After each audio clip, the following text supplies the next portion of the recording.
Why is it so hard for us to let go of certain things that we know that we shouldn't be doing anymore?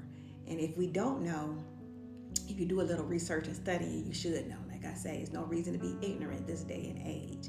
For instance, why is it so hard for Christians to let go of Christmas? You know, we say it's the birth of Jesus and God knows my heart. And what's wrong with celebrating the birth of Jesus? Well, I knew something was wrong while I was a Christian back in, I believe, 2010, or I think it was 2010. I saw a documentary about Christmas on the History Channel, and it was certain things that was like, oh, we shouldn't be doing this. The Christmas tree, we shouldn't be doing this. It was certain things that they was telling the origins of it and everything, and I was like, oh, this before I had kids and everything, and I was just like, we shouldn't be doing this. You know, if this is where it come from, we shouldn't be doing it. And I see now that God, the Most High, was trying to show me even before I had children that this is something, that Christmas is something that we should not be doing. I didn't get that revelation. Now, when I did have kids the first couple of years, I didn't buy no Christmas tree. I still celebrated Christmas though, because you know I'm celebrating the birth of Jesus. So I would buy them gifts, and I think I laid them on the couch or whatever. I did not have no Christmas tree. So with certain things, by looking at that documentary, I was like, I don't think we should be doing this. I know we shouldn't be doing this, so I wasn't doing it. But then being influenced by family and friends and people in the church, you know, minister stuff, because everybody support Christmas and everything. Even though I knew some of the origins and everything, but like I said, I was a Christian, so I was, you know, being influenced. I was like, then after that, I bought a big Christmas tree. I bought all these decorations and everything, but I was still learning and still this years, you know, over the years. So eventually, you know, I did end up buying a Christmas tree again and celebrating it and all that. You know, Christmas was my favorite holiday and whatnot. But then I kept on, you know, I never stopped researching everything. Then I was like, okay, I came to the conclusion, I believe 2017 was the last time I celebrated Christmas. I was just like, you know what? This is not what we should be doing. We should not celebrate Christmas. I didn't know nothing about no feast days back then, but I knew that we should not be celebrating Christmas. So I stopped, you know. I was convicted. It wasn't, and you know, a lot of people say, oh, it's pagan. And that's not what got me. What got me was vain traditions. That's what got me, you know, doing traditions of men, vain traditions. So that what really got me. I was like, you know, this is a tradition of man, and I know certain things was not biblical. You know, certain things didn't make sense, like the Christmas tree. And I stopped. You know, 2018 we did not celebrate Christmas. You know, my youngest child, she really don't even know what Christmas is. But she was born in 17, so she was like a couple of months when we the last Christmas that we celebrated. Also, you know, Easter. You know, we say we celebrating the resurrection of Jesus Christ, and that's why we celebrate Easter. But then you find out the roots of Easter and where it really come from. You're like, it didn't have nothing to do with Jesus or his resurrection, but it was integrated, you know, it was mixed in, because that's what Christianity is a mixture of the Hebrew faith, the true faith of the Bible, and then it's mixed with paganism. So that's what, you know, Christmas and Easter is. It's a mixture of what the Bible talk about and what the Bible, you know, things of the Bible, but it's mixed with the pagan beliefs. And that would make it flawed, and that's what we should not do. We don't supposed to mingle with other gods. We don't associate with none of that. So why is it so hard for Christians and people this day and age? That's what I say. It's no excuse this day and age. Many people have heard, many church people, I know they have heard it. If they haven't heard it and they hearing this video, you're responsible for going to do your research now. You're responsible to say, oh, I didn't know that about Christmas. Let me go research. I didn't know that about Easter. Let me go research. You know, so, and then you're going to be held accountable. So I stopped celebrating those things back in 2018. I stopped celebrating Christmas and Easter, I guess, also as well. You know, I don't celebrate them. And I didn't know anything about the feast days. I just wasn't doing them anymore. Then later on, I learned about the feast days. Actually, last year, 2024, was the first time me celebrating the feast days and honoring the feast days, because I didn't know about them beforehand.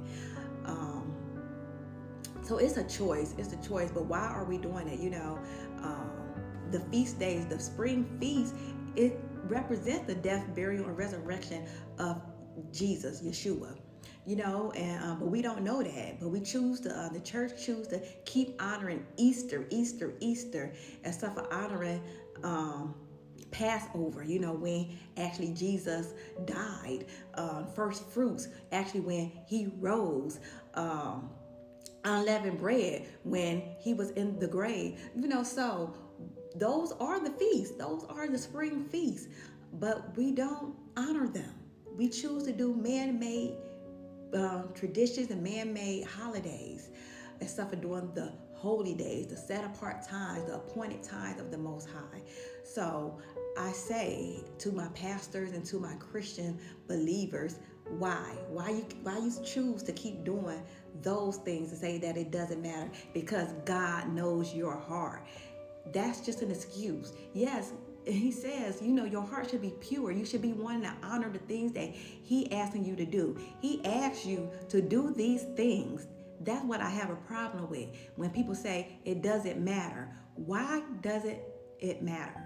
That's my question. If the God that you say you love says it matters to him, why doesn't it matter to you? If he asks you to keep the Sabbath, why you say it don't matter if you keep the Sabbath, if he's asking you to do it? If you say that celebrating Christmas and Easter doesn't matter because the reason why you're doing it, but he's asking you not to follow the traditions of men. So why doesn't it matter to you if it matters to him? The one you say you love and the one you say that he's the head of your life, but you're not doing anything your head is asking you to do. That's the problem I have, So it's not about salvation, and it's not about,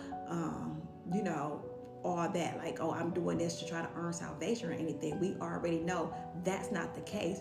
I do the things I do because I love him. I love Yahweh so much. I'm going to keep the feast days. I love him because I love him so much. I'm going to honor the Sabbath. I love him so much. I'm going to stop eating pork. I'm going to stop eating shellfish. I'm going to stop eating those things. Not because I feel like, oh, they're nasty and they just terrible. I don't stop celebrating Christmas because it was just so boring and depressing. No, it was a good time for me. But I love God. I love Yah. I love him so much that I'm going to do what he asked me to do. That's why it matters, It matters because he matters, and what he wants and what he asked for us matters. And I want to please him in everything I do. So I'm going to do what he asked me to do. How would you feel if you're married or you're a parent and your children never do what you ask them to do? If you're married and your spouse doesn't do anything that you like, anything that you want to do, they don't honor it. How would you feel? And that's how God, God, like, you say you love me, but you don't do anything that I'm asking you to do. Anyway, that's the problem I have. So I wrote a guide called Hear, O Israel, a guide to Hebrew living. And it take you through the things that we should be honoring today, and teach us things that we may not know coming out of the Christian church. We may not know what are the feast days and how we should keep them. How should we honor the Sabbath? Why do we honor the seventh-day Sabbath and not honor Sunday? What the church do, go to worship and honor the Sabbath on the Sunday, which even the Christian church, they still don't honor the Sabbath, even though they go to church on Sunday, but it's more to it than going to church. So in that guide, you will see, I talk about the Sabbath, I talk about the feast days, I talk about clean and unclean food, and even show you how Yahshua kept all these things and did all these things, and he did not abolish the Torah, but he uplifted it and brought it into full effect. So I hope you get a copy of the guide. You can look at my description, comments, wherever I have the information at. And I'll see you next time. Again, I'm Simply Letoria.